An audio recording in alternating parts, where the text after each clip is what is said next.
Today we are going to discuss attachments on humerus bone. Lesser tubercle of humerus gives insertion to subscapularis muscle. Greater tubercle of humerus gives insertion to three muscles. These are supraspinatus, infraspinatus and teres minor muscle. Subscapularis and three muscles, supraspinatus, infraspinatus and teres minor muscle. Together they are called rotator cuff muscles. Bicipital groove gives attachment to three muscles. On the lateral lip of the bicipital groove, it gives insertion to pectoralis major muscle.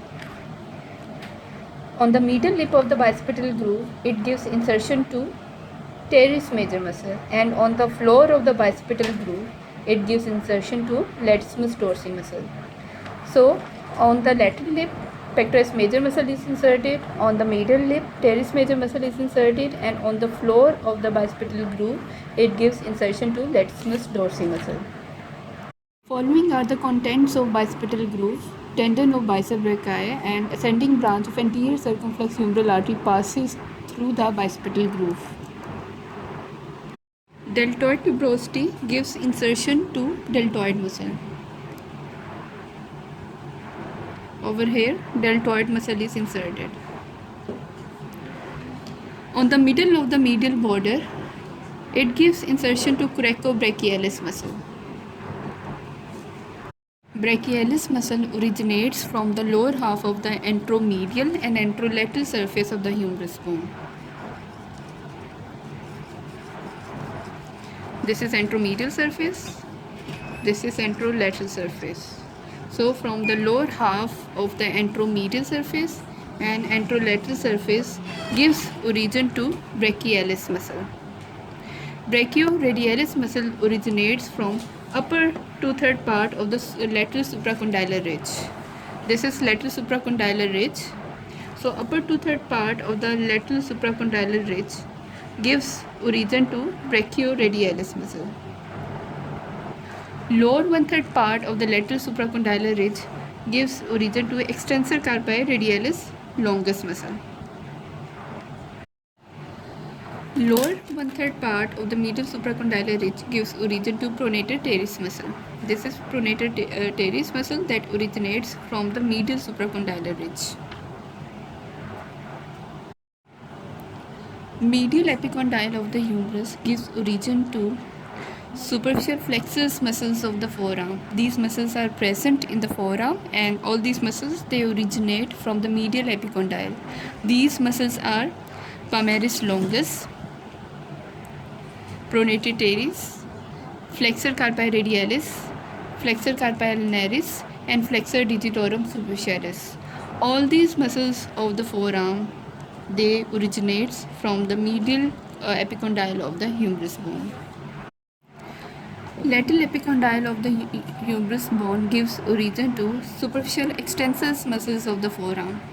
These muscles are enconeus, extensor carpi radialis longus, extensor carpi radialis brevis, extensor digitorum, extensor digiti minimi. So, superficial extensor muscles of the forearm originates from the lateral epicondyle of the humerus bone. Lateral head of the tricep arises from the oblique ridge above the radial groove. As we know that oblique ridge and radial groove is present on the posterior surface of the humerus. This is the posterior view of the humerus. So lateral head of the tricep muscle arises from the oblique. This is radial groove. So oblique ridge is present over here. Oblique ridge gives origin to lateral head of the tricep muscle, while the medial head of the tricep arises from the posterior surface below the radial groove. Attachment of capsule of shoulder joint. Capsule is attached on the anatomical neck. As we know that anatomical neck is a line that separates the head from the rest of upper end. So over here anatomical neck is present and capsule is attached on the anatomical neck.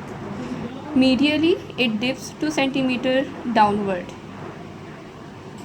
And in the area of bicipital groove, capsule is deficient for the passage of the tendon of bicep brachii. So over here, capsule is attached like this.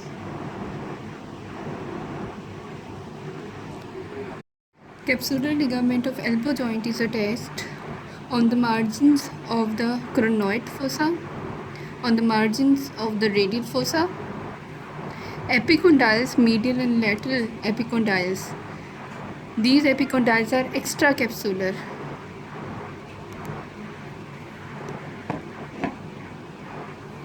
Posteriorly, capsular ligament of elbow joint is attached on the margins of the olecranon fossa. Keep in mind that epicondyles, they must lie outside the capsular attachment.